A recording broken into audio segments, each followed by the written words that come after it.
Well, we're joined now from Tamworth by Professor Helen Stokes-Lampard from the Royal College of GPs. So will the Health Secretary's calls for patients to stay away from A&E drive them back into the arms of GPs who are already massively too busy?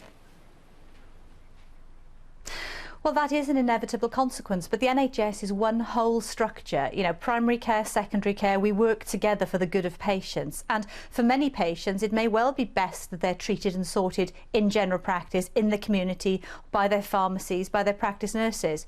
But there are some patients that don't need treatment at all, and obviously those are the ones that the Secretary of State is trying to target and say, if you don't need to come in, please don't. If you can get treatment or help close to home, do.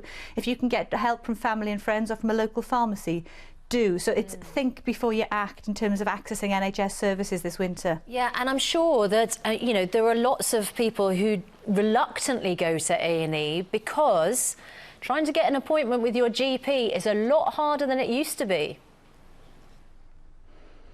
Yes, it is, absolutely. I think we're all aware that general practice is under phenomenal pressure. We've had a decade of underfunding, we have insufficient numbers of GPs, we don't have enough practice nurses.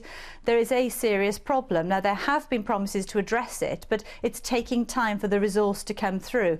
And in the meantime, the NHS, and in particular general practice, is being sustained by the goodwill, dedication and resilience of general practitioners and their teams, but it can't go on indefinitely like this. You know, the system is showing signs there are cracks in the system, and this is what we've been hearing about. So what do you suggest, you know, if you're in charge of the Royal College of GPs, if you're, you know, a parent, for instance, who's worried about a teenager with a slightly raised temperature, but you're worried it's going to go further, it's going to escalate, you can't get an appointment for a couple of days with your GP, you know, and you're being told by the Health Secretary, well, it's not an emergency, so don't go to A&E.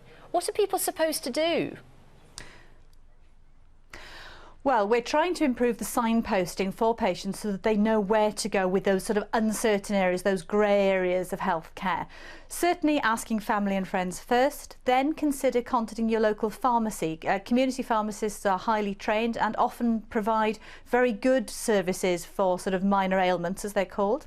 But then don't be afraid to call your GP surgery. We are there for you. We see over 1.3 million patients every single day throughout the UK.